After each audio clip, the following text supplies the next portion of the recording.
Thank you, Dr. Cassie. Just touching on the issue of recycling. I know recently Minister Gonzalez did speak to the issue in terms of us being able to utilize our waste more fully and to even gain income out of our waste. I think it's an issue that the government is looking at with SUMCOL as to how we can better recycle and reuse and turn it into an economic activity and then change the perspective as to how we see waste, that is no longer about throwing it away, but how can we use it and gain economically from it.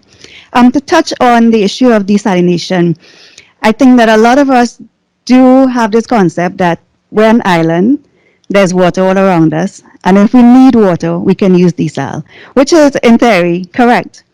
But water in itself has a wider benefit and use besides our use as human beings and our need to have water in our pipes.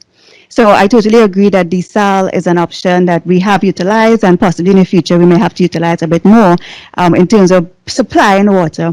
But I think we also have to remember that there's an environmental element to water. Water has environmental services. Without water in the natural sphere, this is going to be a wasteland, a barren land, a desert. We're not going to have fauna and flora. We're not going to have the beautiful landscapes that we have. We would not have the environment for recreation, for religious purposes, just for our own mental and physical well-being. So I think in Trinidad, people look at water very narrowly, and we look at it as water in our pipes. And we don't understand that water, as we said before, is the source of all life, not just our life. And without water and caring for the environment, even our air is going to be impacted. If we cut down the entire forest, we're not just losing water, our air is going to become more polluted. So I think it's key for us in Trinidad and Tobago for us to start to recognize that it's beyond a water supply issue. It's about the country at the core. It's about the environment that we live in and the quality of life that we can have with a environment that is well preserved and well conserved. Yeah, so just want to add that bit. Our conference this year, the Dr. River Conference this year, has as its focus becoming agents of change. Yeah, and from what a lot of the panelists said, we already touched on that element, that there's a need for change. So my question to you would be, what would be your advice to individuals, to groups, businesses, in terms of how they can become agents of change for our water resources and our environment generally? Okay, I think I would like to say education, right? Because as one of the panelists myself, what is being said here, the wider population, the majority of the wider population is not aware, right? So what I think needs to happen is education of the wider population.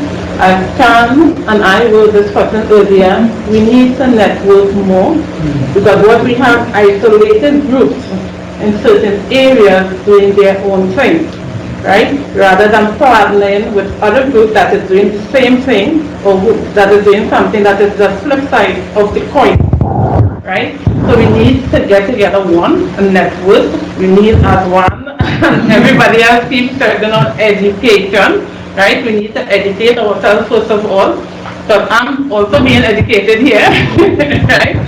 And the education drive needs to continue, right? We need to start, as we have done, start with your very own community, right? It makes no sense you're going out to do work and your community is not getting the benefit of what you are taking out there. Very well said. One of the key items of change with respect to environment and with water conservation and management is the education and, as you say, the networking altogether. Trinidad and Tobago is actually a lot of NGOs, a lot of environmentalists that they also work alone. It's a lot of people that work in their own. How do you know if these people is ready for it? we actually, in our environmental campaigns, we try to give the credit, or not the credit, we try to redirect the people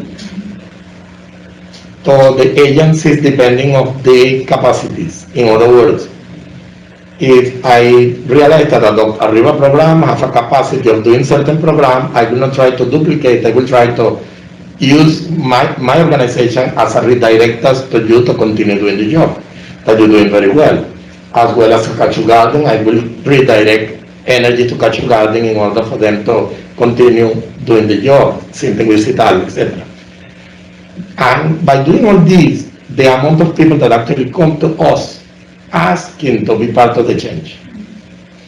In our social media collection of data, we have actually last year, actually during COVID, we hit over 8,000 followers in my page of people just asking when you can do this, when we can do that, when.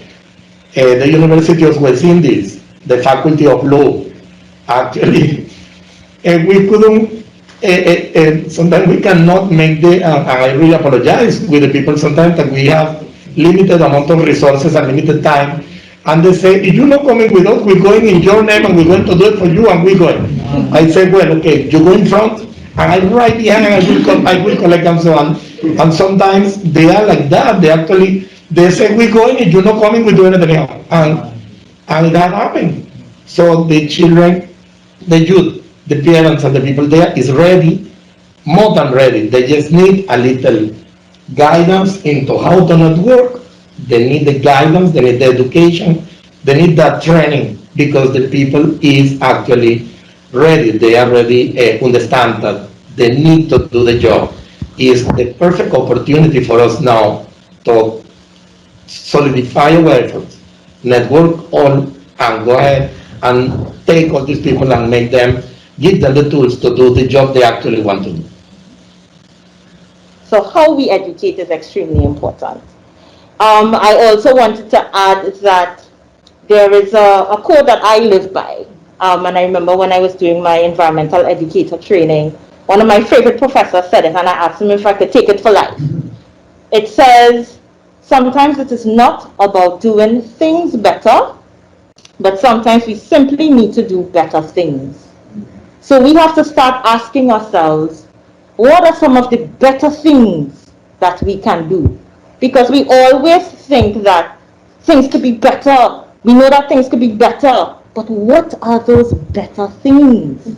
So we have to start asking ourselves those questions and see how, how we can really be drivers of change. I consider myself to be a change maker. I tell people I'm very disruptive, right? I am not going with what I see everybody else is doing. I'm going to question it, and I'm going to come up with a different answer or different solution if I see there is another way. So I want to encourage people to recognize that the change is within them, that they are the beginning of change. It starts with you, it starts with one simple step. I remember when I went to school, a young man said, Miss, well, why are you wasting your time talking to us here? And it has so many people out there doing the wrong thing. And I said, son, if I could empower you to make a difference, and then you tell your friend, and then your friend tells your friend, then I have done my work.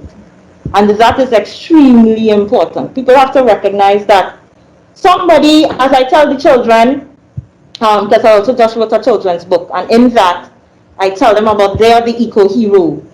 You have the power within you to make a difference. Superman have to come and tell you that you could do it, because after thousands of lectures and presentations and engaging with them, I realized how incredibly intelligent they are. I remember I was asking a question about waste, and a 6-year-old told me, Miss, we have to take care of our waste because of global warming, Miss.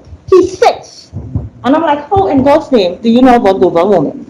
But of course, the internet and the world is at their fingertips now, so they're very, very aware. And they know what they have to do with the adults in their lives who tell them differently. So for me, people recognizing that they too have the power within themselves to make the difference is extremely powerful.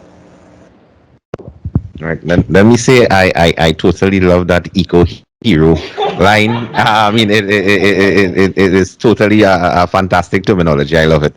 Um, but you know, these changes, as you were mentioning, you know, they can be small and effective changes, and it is just for individuals to understand, as you were saying, that the small changes can make a big difference. And I mean, some of these small changes might just be simply turning off the water while you're showering, not using a hose to water plants, use a watering can, you know. And I'm amazed that sometimes, you know, you would pass around and see individuals wasting water, and it's such a valuable resource. And again, education is key, but is really how you get that message and to these individuals. That is really the challenge. So I want to use something that Mr. Dipchand Singh just mentioned as a jumping off point as well. So in Maracas Valley, where the University of Southern Caribbean is, we have different community organizations there, and many times the response or the efforts of concern tend to come up when there is some big thing happening, quarrying or something that's going to go on, and then people get upset and they rally together. But outside of that, there's so much more that can be done. I know the Lowango community is one of those that's already party with Adopt a River, and but there are lots of other little communities that have groups, but the coming together comes when there's a big bully outside, and not the little changes that all of the little communities could be doing together, pooling until it all makes a big difference. I think your point is well taken as well, Dr. Roberts. And I wanted to add here that the how part, actually, as they say, the small steps is where, well, it's going to be considered a big and a small step at the same time, right? But in terms of the networking between the groups and the schools, as you one of our panelists here does with the preschool, that in itself is a small step towards change, and that step could actually be greater if it is that our curriculum is so designed that we actually incorporate more. A review of the curriculum is necessary as a whole in terms of the environmental impact, because we must ensure that from young we expose the young people to the environment, and again, from a real life perspective, taking them out there, and that can be facilitated by all these groups that are present. So it is about us looking at the curriculum, reviewing it, looking at more project-based learning, not necessarily rote learning.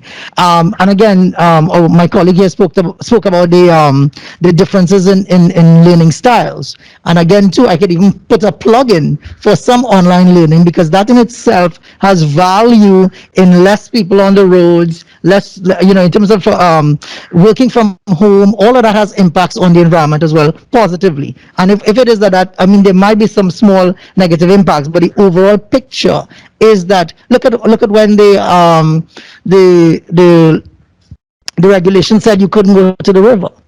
That was a good thing, because you had people not going there and involved in all the polluting, let's put it like that. So there is sometimes a need to stop and revise and revisit. And I'm saying that one of the things we can do is, if we network more with the environmental groups within the community, and again, we could sit down and change the curriculum to make it more project-based learning, so that we actually take students out there more, so that they are involved in the community and environment as a whole.